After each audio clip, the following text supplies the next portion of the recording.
Bonsoir, bienvenue dans ce nouveau flash spécial. Dans l'affaire du vol du virus D24, les autorités fédérales ont retrouvé l'homme responsable du vol. Il se trouvait à la rue de la Fusterie dans un état précaire. L'enquête a révélé qu'il avait ingurgité une forte dose du virus dérobé.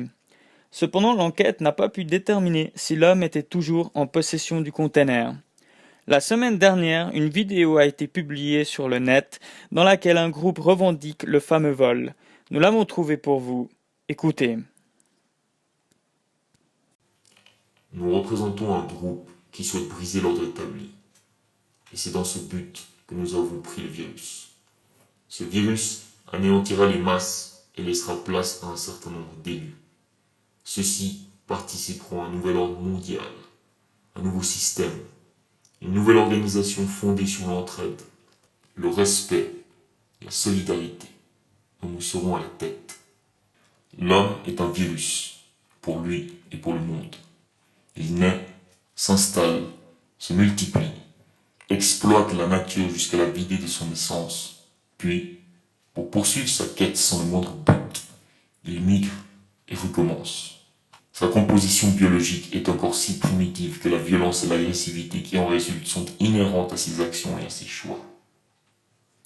Nous avons entrevu un mince espoir d'évolution dans l'amour, mais là encore ses réflexes primitifs le précèdent, le submergent. Autant il peut le pousser à réaliser des choses formidables, autant il peut le pousser à détruire des choses formidables. Cette constante présence de destruction dans l'esprit humain prouve son caractère primitif.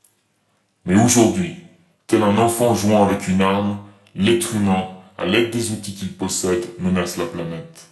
Face à cela, nous restons impuissants sans pouvoir influencer le cours des événements. C'est inacceptable. C'est pourquoi nous ne l'acceptons pas. Nous sommes en possession du virus ainsi que de l'antivirus. En effet, si l'homme est une plaie pour le monde, le virus en est une pour l'homme.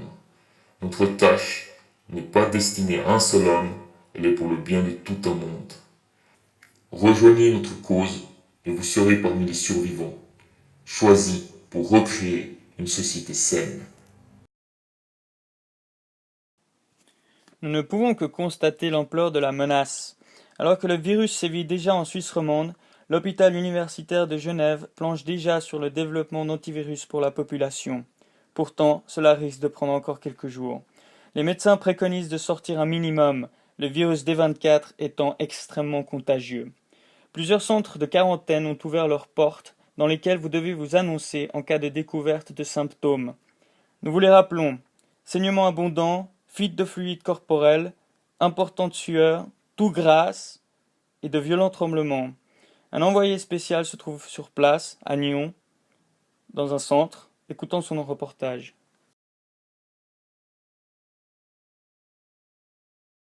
Bonjour, je suis devant l'un des nombreux centres de recensement. Je viens de discuter avec l'un de leurs membres qui m'a expliqué la procédure. Elle se compose de plusieurs fiches à remplir représentant le suivi du diagnostic. Voici l'enveloppe contenant les fiches. La première explique la marche à suivre, puis la fiche de passage que nous devons faire remplir tous les 10 jours par un médecin différent et agréé.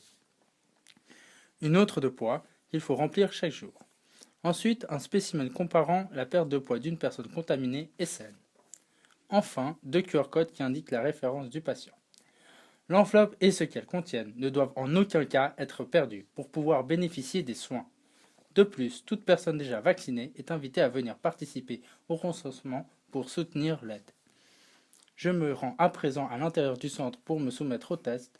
C'était Nicolas Perruchou pour GDNC News.